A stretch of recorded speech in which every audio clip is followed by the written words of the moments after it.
നമ്മളെല്ലാവരും നക്ഷത്രത്തിനെ കുറിച്ച് കേട്ടിട്ടുണ്ട്.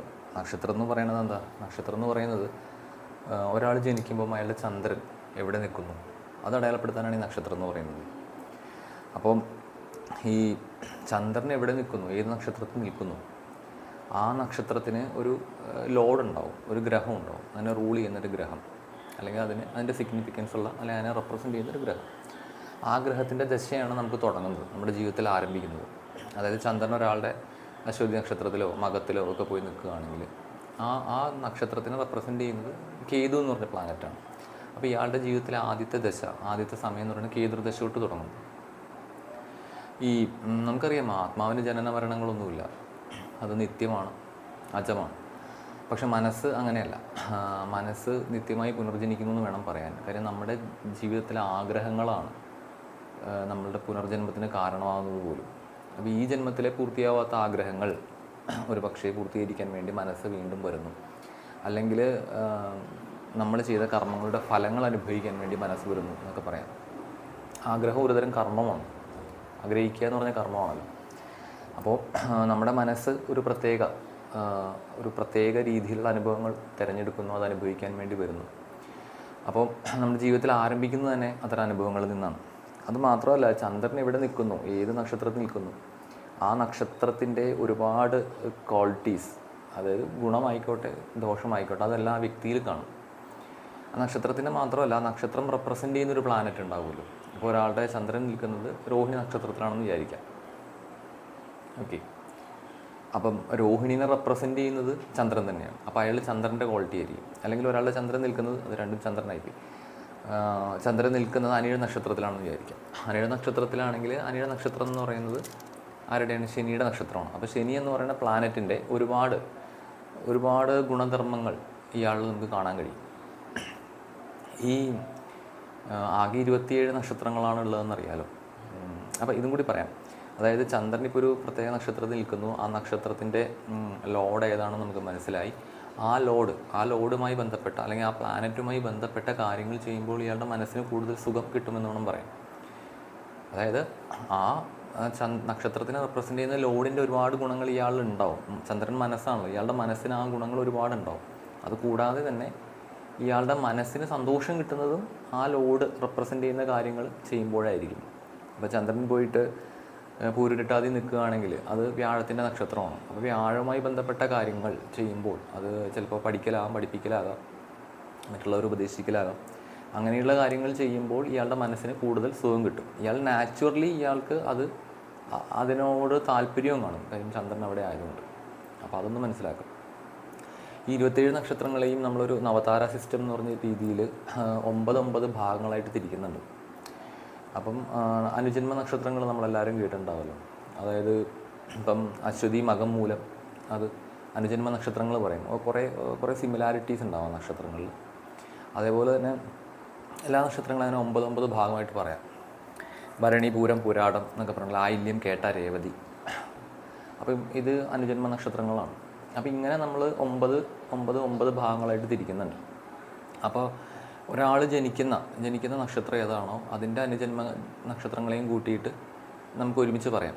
അതായത് അങ്ങനെ പറയുമ്പോൾ 1, 10, 19, അതായത് 1ാമത്തെ നക്ഷത്രം, 10ാമത്തെ നക്ഷത്രം, 19ാമത്തെ നക്ഷത്രം, അതാണ് ഈ അനുജന്മ നക്ഷത്രങ്ങൾ. അപ്പം ഇയാൾ ജനിച്ചു കഴിഞ്ഞാൽ 2ാമത്തെ നക്ഷത്രമാണെങ്കിൽ 2 വരും. പിന്നെ നേരത്തെ പറഞ്ഞത് 10 അല്ല, അപ്പോൾ 2, 11, 20. 2ാമത്തെ നക്ഷത്രം, 11ാമത്തെ നക്ഷത്രം, 20ാമത്തെ നക്ഷത്രം. അങ്ങനെ അവസാനം വരുമ്പം 9ാമത്തെ നക്ഷത്രം, 18ാമത്തെ നക്ഷത്രം, 27ാമത്തെ നക്ഷത്രം, അങ്ങനെ വരും.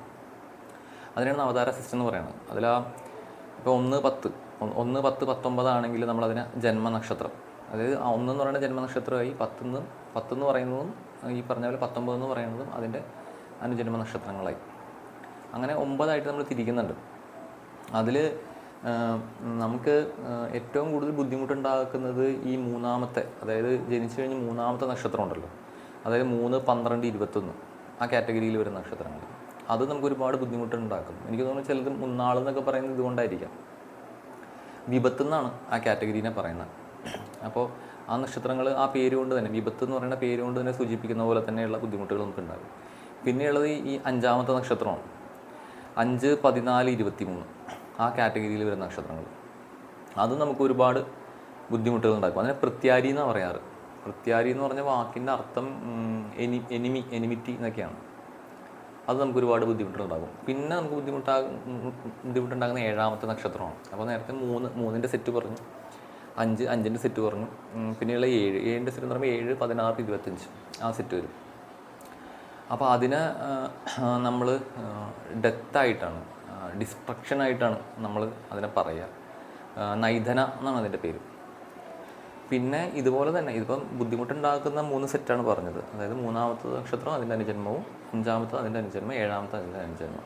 അതുപോലെ ഗുണങ്ങൾ ഉണ്ടാക്കുന്ന നക്ഷത്രങ്ങളുണ്ട്. 1ാമത്തെ ന്യൂട്രലാണ് ജന്മനക്ഷത്രം എന്ന് പറയുന്നത്.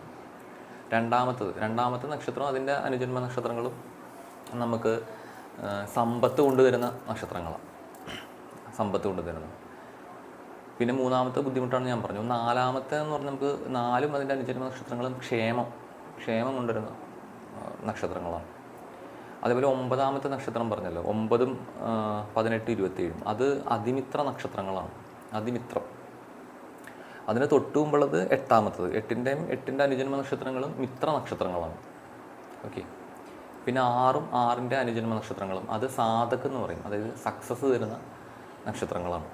അപ്പോൾ ഇതിൽ ഏറ്റവും ഇമ്പോർട്ടൻ്റ് ആയിട്ടുള്ളത് ഈ അവസാനത്തെ കാറ്റഗറി, അതായത് 9, 18, 27 നക്ഷത്രങ്ങളാണ്. അപ്പോൾ ഇതിലൊരു കാര്യം ശ്രദ്ധിക്കേണ്ടതുണ്ട്. പലപ്പോഴും ഈ 18ാമത്തെ നക്ഷത്രം ചിലപ്പോൾ നമ്മുടെ അഷ്ടമരാശിയിലുള്ള നക്ഷത്രം ആയിട്ട് വരാൻ സാധ്യതയുണ്ട്. ആ 16, 17, 18 കാര്യം അഷ്ടമരാശിയിലെ നക്ഷത്രങ്ങൾ എന്ന് പറഞ്ഞു കഴിഞ്ഞാൽ ഒരാൾ ജനിക്കുന്നത്, ചന്ദ്രൻ നിൽക്കുന്നത് ഏത് കൂറിലാണെന്ന് നോക്കുക, അതിൻ്റെ 8ാമത്തെ രാശി നോക്കുക, അതിൽ വരുന്ന നക്ഷത്രങ്ങൾ. അപ്പോൾ അഷ്ടമരാശി നക്ഷത്രങ്ങൾ ഒരാളെ സംബന്ധിച്ചിടത്തോളം ഗുണകരമായിട്ട് പറയാറില്ല, എപ്പോഴും എന്തെങ്കിലും ബുദ്ധിമുട്ടുകൾ ഉണ്ടാവും. അപ്പോൾ അത് നമുക്കങ്ങ് മാറ്റിയെടുക്കാം. ബാക്കി നോക്കുകയാണെങ്കിൽ 9, 18, 27 ആ 27ാമത്തെ നക്ഷത്രമാണ് ഒരാളെ സംബന്ധിച്ചിടത്തോളം ഏറ്റവും ഓസ്പീഷ്യസ് ആയിട്ടുള്ള നക്ഷത്രം. അതിന് അതിമിത്രം എന്ന് പറയും. നമ്മൾ ഉദാഹരണമായിട്ട് പറയുകയാണെങ്കിൽ ഇപ്പം രോഹിണി നക്ഷത്രം എടുത്തു കഴിഞ്ഞാൽ രോഹിണിയുടെ 27ാമത്തെ നക്ഷത്രം എന്ന് പറയുന്നത് കാർത്തിക നമുക്കറിയാം, കൃതിക. ഇപ്പം രോഹിണി നക്ഷത്രം ഭഗവാൻ ശ്രീകൃഷ്ണൻ്റെ നക്ഷത്രമാണല്ലോ. അപ്പോൾ ശ്രീകൃഷ്ണൻ്റെ ഒരു അപ്പിയറൻസ് നമുക്കറിയാം. അതായത് അദ്ദേഹത്തിൻ്റെ കൂടെ എപ്പോഴും ഉണ്ടായിരുന്ന ഒരു സാധനമാണ് ഈ മയിൽപീലി എന്ന് പറയുന്നത്. അപ്പം 27ാമത്തെ നക്ഷത്രം കൃതിക എന്ന് പറഞ്ഞു. കൃതിക നക്ഷത്രത്തിൻ്റെ റെപ്രസെൻ്റ് ചെയ്യുന്ന മൃഗമല്ല, പക്ഷി എന്ന് പറയുന്നത് മയിലാണ്. അപ്പം അതിനെ റെപ്രസെൻ്റ് ചെയ്യുന്ന ഒരു സാധനം, അത് മയിൽപീലി, ഭഗവാൻ കൃഷ്ണൻ്റെ കൂടെ എപ്പോഴും ഉണ്ട്. അതുപോലെ കൃതിക റെപ്രസെൻ്റ് ചെയ്യുന്നത് കത്രിക, അതായത് കട്ട് ചെയ്യുന്ന ടൂള് എന്തു ആയിക്കോട്ടെ, അതും ഈ കൃതിക നക്ഷത്രം റെപ്രസെൻ്റ് ചെയ്യും. അപ്പോൾ അത് ഭഗവാന്റെ കൂടെ ഒരു സുദർശന ചക്രം എപ്പോഴും ഉണ്ടായിരുന്നു നമുക്കറിയാം. അപ്പം ഈ കാർത്തികനെ റെപ്രസെൻ്റ് ചെയ്യുന്ന 2 സാധനങ്ങൾ, സുദർശന ചക്രവും ഈ പറഞ്ഞ പോലെ മയിൽപീലിയും എപ്പോഴും കൃഷ്ണൻ്റെ കൂടെ ഉണ്ടായിരുന്നു. അപ്പോൾ അത് അവർക്ക് വളരെ ബെനിഫിഷ്യൽ ആണെന്നാണ് പറയണം. വളരെ ലൈഫിനെ ഒരുപാട് നേട്ടങ്ങൾ ഉണ്ടാക്കുമെന്നാണ് പറയുന്നത് ഈ അതിമിത്ര നക്ഷത്രങ്ങൾ.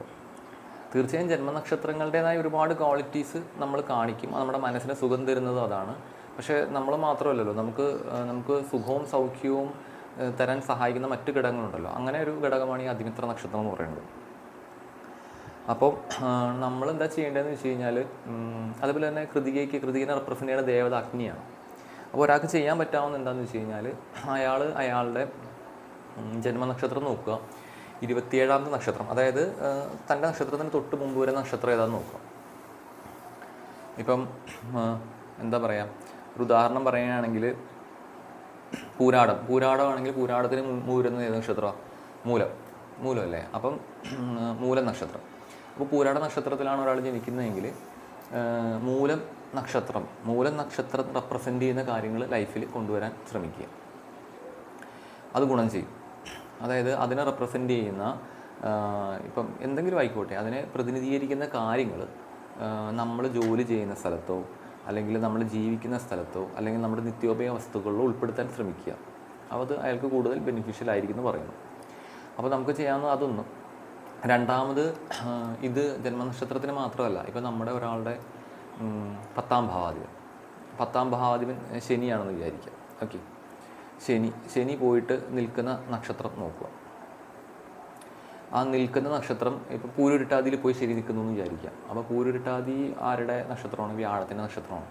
തീർച്ചയായും ഇയാളുടെ 10ാം ഭാവമാണല്ലോ നമ്മൾ പറഞ്ഞുകൊണ്ടിരിക്കുന്നത്. അപ്പോൾ 10ാം ഭാവാധിപൻ പോയിട്ട് പൂരുരുട്ടാതിയിൽ നിൽക്കുന്നു, അത് വ്യാഴത്തിൻ്റെ നക്ഷത്രം നമുക്ക് മനസ്സിലായി. അപ്പോൾ വ്യാഴത്തിനെ റെപ്രസെൻ്റ് ചെയ്യുന്ന ഒരുപാട് കാര്യങ്ങൾ ഇയാളുടെ പ്രൊഫഷണൽ ലൈഫിൽ കാണും, ഇയാളുടെ ജോലിയിൽ കാണും. വ്യാഴത്തിൻ്റേതായിട്ടുള്ള ജ്ഞാനത്തിനോടുള്ള അടുപ്പവും അങ്ങനെ ഒരുപാട് കാര്യങ്ങൾ. അതുകൂടാതെ ഇയാളെ ഹെൽപ്പ് ചെയ്യാൻ പറ്റിയ മറ്റൊരു നക്ഷത്രം ഈ പൂരുരുട്ടാതിയിലാണല്ലോ വ്യാഴം നിൽക്കുന്നത്. അതിന് തൊട്ട് മുമ്പുള്ള നക്ഷത്രം ഏതാ? ചതയം അല്ലേ? ചതയം രാഹുവിൻ്റെ നക്ഷത്രമാണ്. അപ്പോൾ രണ്ട് തരത്തിൽ ഇയാൾക്ക് സഹായം ലഭിക്കാം. ഒന്ന്, രാഹുവിൻ്റെ കാര്യങ്ങൾ അദ്ദേഹം ജോലിയിൽ ഉൾപ്പെടുത്തുകയാണെങ്കിൽ അത് അയാൾ ഒരുപാട് സഹായിക്കും. ജോലി സ്ഥലത്ത് ഒക്കെ ഉൾപ്പെടുത്തുകയാണെങ്കിൽ, അതായത് ഇപ്പോൾ അയാൾ ജോലി ചെയ്യാൻ വേണ്ടി ഇപ്പോൾ അയാൾ സ്വന്തം സ്ഥലത്തല്ല, നാട് വിട്ട് വേറെ സ്ഥലത്താണ് പോയി ജോലി ചെയ്യുന്നതെങ്കിൽ അത് രാഹുവിനെ ട്രിഗർ ചെയ്തു എന്നാണ് അർത്ഥം. അപ്പോൾ അത് അയാൾ ഒരുപാട് സഹായിക്കും. രണ്ട്, ഈ ചതയ നക്ഷത്രത്തിൽ വരുന്ന ആരെങ്കിലും ആളുകൾ അയാൾക്ക് ജോലി സ്ഥലത്ത് അയാളായിട്ട് കണ്ടുമുട്ടുകയോ അയാൾക്ക് സജഷൻസ് കൊടുക്കുകയോ അത് ഇയാൾ സ്വീകരിക്കുകയോ ചെയ്യുകയാണെങ്കിലും ഇയാൾക്ക് ഒരുപാട് ഗുണങ്ങളുണ്ടാകും. അതിപ്പം ജന്മനക്ഷത്രത്തിലാണെങ്കിലും ശരി, രോഹിണിയാണ് ജന്മനക്ഷത്രമെങ്കിൽ കാർത്തികയിൽ ജനിച്ച ആളുകൾ ഇവരെ ഏതെങ്കിലും തരത്തിൽ ഉപദേശിക്കുകയോ മറ്റോ ചെയ്യുകയാണെങ്കിൽ ഇവർക്ക് നല്ല മാനസിക സൗഖ്യം ഉണ്ടാകും. അതേപോലെ തന്നെ ഇയാളുടെ 10ാം ഭാവാധിപൻ ഏത് നക്ഷത്രത്തിലാണ് നിൽക്കുന്നത് അതിന് തൊട്ട് മുമ്പുള്ള നക്ഷത്രം ഏതാണോ ആ നക്ഷത്രത്തിൽ ജനിച്ച ആളുകൾ ഇവരെ ഏതെങ്കിലും രീതിയിൽ അഡ്വൈസ് ചെയ്യുകയാണെങ്കിൽ ഇവർ ജോലിയിൽ ഒരുപാട് ഗ്രോത്ത് ഉണ്ടാകും. അതുപോലെ ആ നക്ഷത്രത്തിനെ റെപ്രസെൻ്റ് ചെയ്യുന്ന സാധന സാമഗ്രികൾ ജോലി സ്ഥലത്തും മറ്റും ഉപയോഗിക്കുകയാണെങ്കിൽ അതും ഇവർക്ക് ഒരുപാട് ഗുണം ചെയ്യും.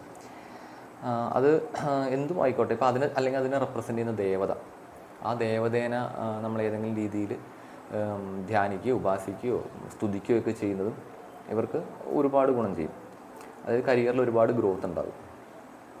അങ്ങനെ ഈ പറഞ്ഞ 27ാമത്തെ നക്ഷത്രത്തിനെ നമുക്ക് ഒരുപാട് തരത്തിൽ ഉപയോഗിക്കാം.